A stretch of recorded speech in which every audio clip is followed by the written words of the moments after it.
You're welcome to Let's Talk. We sit down and talk. We need to sit down and talk. I don't know how Nigeria should do how we're going to do our job. If one can stand up and say no to corruption, we're going to do our job because you're telling the system, you are not just doing good for yourself or for the nation alone, you also do good for the future. Boko Haram is an attack, it's a spiritual attack. It's a satanic attack on Nigeria. We must, if we come to recognize it, we will understand then how to look for the solution. The Sovereign National Conference, how do we want to achieve that in our present system? We need to sit down and iron out how Nigeria should be governed.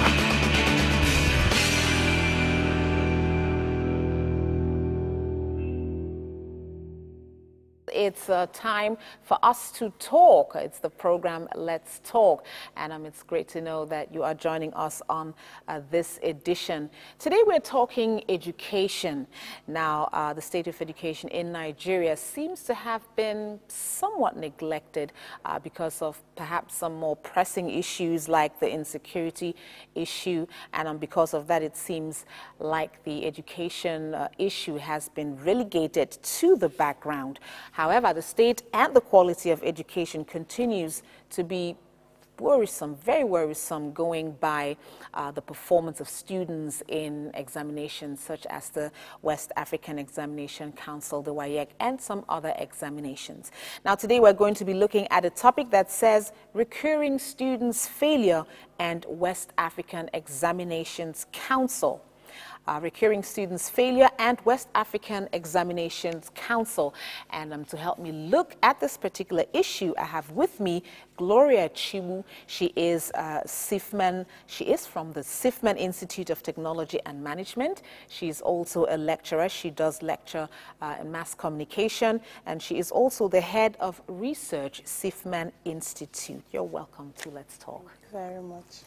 Okay, so we are looking at education, but I'm going to give us a little background to our discussion. Now, the results of the May/June 2012 West African Senior School Certificate Examination, recently released by the West African Examinations Council, or WAEC, followed the same pattern of poor performance by candidates that has become the norm for 4 years now in the country. Only 649,156 candidates, which is about 38.81% of the candidates who sat for the important examinations, obtained credits in 5 subjects, including English language and mathematics, which is the minimum qualification of admission into universities and polytechnics in the country. Now, as someone who has been teaching, of course, you would be acquainted with the issue of education in the country. Really, what are your views? What is your reaction to performance of students in examinations such as the WAEC, including this recent performance? How do you feel about this sort of performance by students? Well, it is really disheartening, honestly, that students perform this poorly, you know, in this sort of examination. But I don't think we are expecting miracles, you get. I think we are just reaping what we have sown, you know, because you find out that the educational standard has fallen so bad. And so, well, I didn't expect a miracle. I didn't expect a miracle. In fact, it's even better than last year. You know, it's like 8% better than what we had last year. You know, last year it was like, I think, about 30% that actually skilled English and maths and maybe 3 other subjects. So it's a little better, although it's still poor. 38% is a poor score. It's not even up to 50, it's not even up to 40. At least pass mark in the university system is 40. Yeah. It's not even up to 40%. 38 is, of course, is fail. It's F, it's fail. In the university system, you have to go back and resit. It's really poor. But like I said, we're not expecting a miracle because we're just reaping what we have sown. The foundation is bad. As far as I'm concerned, that's my opinion. The foundation is bad. What do I call the foundation? From the preparatory school, the primary school, those are very, very important. If we don't get it right from there, then concentrating on the secondary school and tertiary institution is just a waste for me. You'll find out that you go to the primary schools, you'll be amazed at what you see.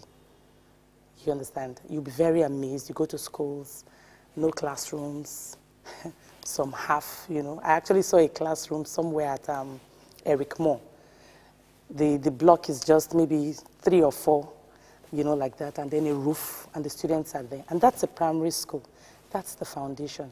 So if you build a house on a poor foundation, of course, you expect that that house cannot be solid.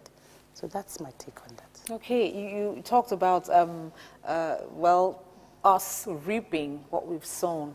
I'd like us to really go into that, because if we are ever going to improve, it means we have to understand the foundation and how we went wrong. Now, you talked about the state of the institutions themselves.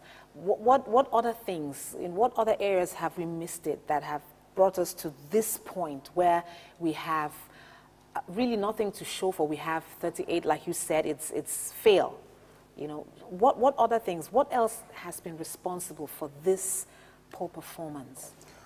Okay, well, I just started from the beginning, Yes. for me, because the primary school is the foundation. So I started from there.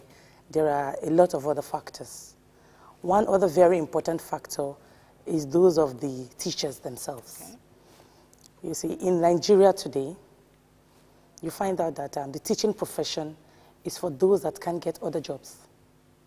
Okay. You understand? Maybe you read metallurgical engineering, and no job is coming forth. You say, okay, let me teach while I'm waiting to get a job. Maybe you read mass communication, like me, and maybe no job, and then you say, okay, let me teach. You read this. Everybody is a teacher. If you go to the classroom, you'll be surprised at the people that actually teach the students. They don't have no background in education. I read mass communication, yes, but I also studied education. I did my postgraduate diploma in education because I'm trying to learn how to teach mass communication. You understand? But you don't find this. Every Jack and Harry, a secondary school leaver that just finished WAEC, these people we're talking about now that have 38.1% that just passed, the rest of them will still be teaching. They will teach in nursery schools. They will teach in primary schools. You understand? So what do you expect? It's like the blind man leading another blind man. So what do you expect? Okay, Yeah. and that is very disturbing just to imagine it, you know, having people like that teach. But we will move on. Now, the head of Nigeria Office of WAEC, Dr. E. Uwadie, while announcing the results in Lagos, also confirmed the bogey of examination malpractice. You know, still bedeviling the examination. We have had incidences, a lot of these incidents, you know, occurring with results of about 112,000 candidates withheld just because they were involved in various degrees of malpractice. Now, what do you think? You know, is there a foreseeable end to this malpractice syndrome when it comes to examinations? I'll have to be very sincere with you. Corruption has become a norm in Nigeria. It's unfortunate. We're really trying, but, you know, at all levels, at every level. In fairness and before God, when I wrote my WAEC, I'm going to tell you very seriously, I did not look at the next students. I just wrote and got out of the hole. Very honestly, because in the school where I wrote, if you cheat, it is the school teachers that would take you and give to WAEC. Not even the WAEC official who is going to get you. So, you know, it's really amazing to me. And then if you pick the WAEC scripts, for heaven's sake, I ask myself, you mean the student that has spent 6 years in the university, in the secondary school, cannot write this? They are not so difficult. Honest. For me, I think they are too cheap. They are not so difficult. But you now say, why? You know, you begin to ask, why this recurring malpractice? What's the reason? I think the parents are to blame. You find parents that actually pay people to, it's just, I don't know, it's unthinkable for me. Okay, then why did you pay the school fees? Why? Why bother? Why did you pay the fees? Why send the child to school? A parent will pay for somebody to write exams for the child. You know, the malpractice level has been, as our technology, you know, grows. Yeah, it has become more sophisticated. In my time, I think what they do is maybe write it on their laps, you know, wear tights and things like that. But these days, people actually use Bluetooth, you know, like that. There was this lady that was caught. She was wearing this thing that Muslim ladies wear and all that. Yeah. And then she actually had, you know, an earpiece in her ear, you know, and things like that. It's so funny. It's really, really funny how they do it. But I think the system perpetuates it, as far as I'm concerned. The system perpetuates it. I'm a teacher. Okay, so you know. Yeah, so if a student cheats in my course, I will know. There's no magic. I'm going to know. There's no magic about it. Because when you're marking, you're actually trying to see how the student has understood what you have taught. You're not trying, it's not garbage in, garbage out. I give you, he is a boy. You give me back, he is a boy. No, that's not what I want to see. I want to see how you are able to write, he is a boy, in your own words. I want to test your understanding of what I have thought. Therefore, if you give me something that is straight from the textbook, there is no way I'm not going to know. Agree that some students are exceptionally good. I agree. Some students can cram the textbook and give it back to you. I agree that. But be that as it may, if a student cheats, it's so difficult to find out. But the system perpetuates it how? You find out that even the WAEC officers, they are involved. You can't do this thing alone. You have what they call special centers. Okay. You have what they call special centers. Yeah, special centers where, you know, if you want to appear, there's a price tag. If you don't want to appear, there's a price tag. You don't even have to be there. There's a price tag. And they won't tell me they don't know these things. They can't do it alone. There's a price tag for all these things. And then you come to the hall, they actually give you papers. There's a price tag, you know. Whichever level you want, there's a price tag. I'm not sure you can afford. Exactly. Now talking about the WAEC, which of course is covers the whole of West Africa. Do other West African countries experience this malpractice syndrome? Do you think they also have problems with that? I don't think they would. The magnitude will be as much as ours. Okay. Reason being that we're the most populous. You understand?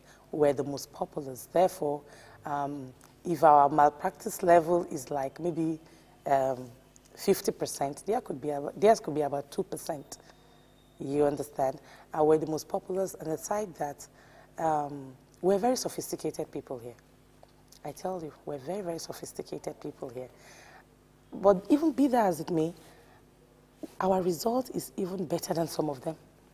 Okay. Even though we are still complaining, because this recent 38.81% for 2012 is still better than those of Ghana. So I think the education thing is not peculiar to Nigeria. Okay. I think it's an African thing. Right. It's an African thing. That's my take. Okay, well, if you're just joining us, we are looking at education in Nigeria. Our topic says Recurring Students' Failure and West African Examinations Council. We're looking at the poor performance of students in the WAEC examinations for the past 4 years, actually. Well, this year being a lot better than last year, but still poor, you know, in terms of performance, and we're trying to find out what can be done to actually reverse this particular trend. And I'm still talking with Gloria Chibu, who is of the Sifman Institute of Technology. Let me see that, Technology and Management. Okay, now talking about that, now anytime the issue of education comes in, people are quick to talk about the government and about the government's response to the education, you know, or the lack of it. Really, what do you think about the government's response? Do you think that the government is even still interested in the state of education? Do you think that they really care about this poor performance of students? Well, I want to use the Lagos State government as an example. I think they do. That's my take. I think they do. Agreed, we're not at optimal, you understand. More could be done. But I think the government is trying, you understand. Okay. Because I've been opportuned in the recent past to, at least I visited up to 30 schools in Lagos, you understand. Yeah. And believe me, be amazed at what you see at some of those schools. Honest. I'm going to be very honest with you. They have this recent ECO project. There's this recent ECO project where they are partnering with the World Bank. There's this particular school, I think it's Clare Girls also. You would think you're in Britain or something. You know, the building beautiful, the classrooms conducive, you understand, the environment well taken care of. At least, the place is conducive for the students to learn. And then you go to their lab, I was amazed. You understand? I was amazed. I really give kudos to the Lagos State government, honest. Even not for anything, for this ECO project. I think they are doing good. More can be done. But holistically, I don't think the same thing is replicated in other states. Because we see some of the states, especially those maybe in the north, far north, and maybe the east, like that. No classrooms. You actually see students sitting under a tree, you understand, to receive lectures and all that. I don't know what kind of lectures you want to receive under the tree. How about if it begins to rain? How about if the sun comes out and all that? So I think more funds, should be made available, to education, both for remuneration of teachers, laboratories, and then one culture that is almost dying, library. Oh, yes, the library thing. Library. We will get to that in a moment. Let's talk a little about the students' attitude to academics, the students themselves. I mean, you being a teacher and you having been able to observe students and the way they respond to lectures or teaching, what would you say about students' response or even interest, overall interest when it comes to academics? Would you say that they're interested, but it just has to do with the fact that they found themselves in an environment which is not helpful when it comes to teaching them? Or would you say that they themselves are not interested? Really, what are your observations? Well, the first thing I'd like to mention is the enthusiasm of the teacher affects the students. Okay. You understand? A good teacher makes for good students. An enthusiastic teacher makes for enthusiastic students, as far as I'm concerned. Because I've watched my students. I love them. And they know it. I love them. I don't hide it. I don't have apologies for it. They are my primary constituency. I tell them in the school. If you say do this, do that, I say, these students, they are my primary constituency. I love them, I have passion for them. I think about them. They give me sleepless nights. I think about them. Everything I do, in fact, the way I live my life, I do it with them at the back of my mind. Anything I want to do, I want to say, if my students were here, will it be a good, will I project myself in the correct light before them? And believe me, it's showing in the quality of students I have. It's showing. They would want to say, no, this is Miss Gloria's course. I must do well in this course. Because I wouldn't like her to look at me this way, or that way. So they want to, they want to go extra mile for my course. Are you saying that the student's attitude is a direct reflection of the enthusiasm of the teacher? Yeah, I think so. I think so. What of the parents? Don't they have a role to play when it comes to the parents have a role to play, I agree. A lot of the students, everybody has his or her own issues. Okay. Everybody does. But like in my class, I'm using myself as an example. In my class, I know my students. I know those that have one or two handicaps. You understand? I'm able to, I have a particular student that I think her her secondary school wasn't so okay, you understand? So she has a problem with pronunciation. Okay.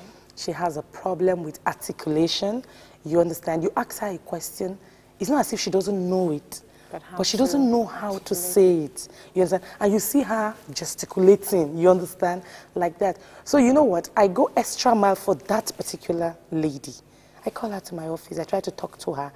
And then sometimes, a lot of them have personality issues, you understand? Some people maybe because of the background you're coming from, if you come from a lowly background, you tend to be always quiet, you understand? If you come from a buoyant background, you tend to be outspoken, you understand? Things like that. So to merge it, you have to draw out the quiet one. And then the very boisterous one, you have to make him take it easy and know that you have to allow this one to. So sometimes when one is, I'll say, no, not you, the other one. So although, yes, the teachers also are interested, but the students, with this advent of social media these days, it's a problem. You're teaching, somebody is BB or one of those and things. And they do that in class? Excuse me.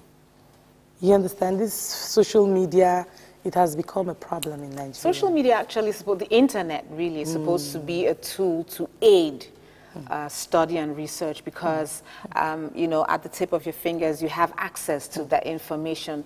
You're saying that the students are not maximizing that. That means it's actually a distraction. I'm telling you the truth. I wish it hadn't come. Because the kind of information they go there to look for is not the type you would ordinarily want them to. You find primary school students going to pornographic sites. I tell you, going to pornographic sites. I've been in a cafe.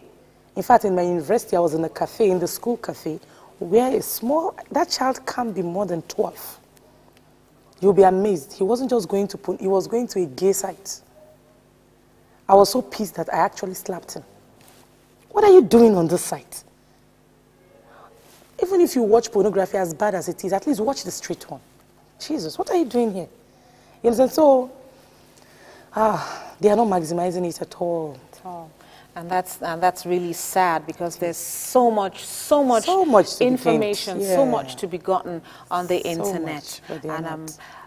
Okay, that on its own is like a topic, of its own, and I hope we will have time to really look at that, but we don't have that time right now, so we're going to quickly conclude. Really, everybody is responsible. You know, it's easy to blame, you know, teacher, government is responsible, and the student is responsible.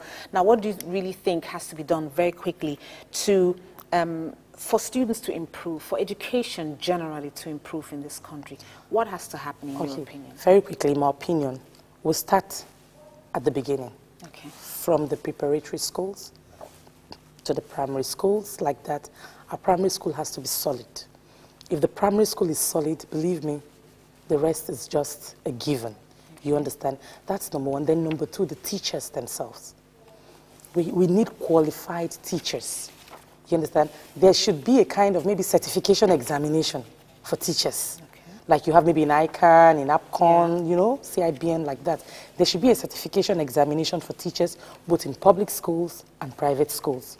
That's where the government come in.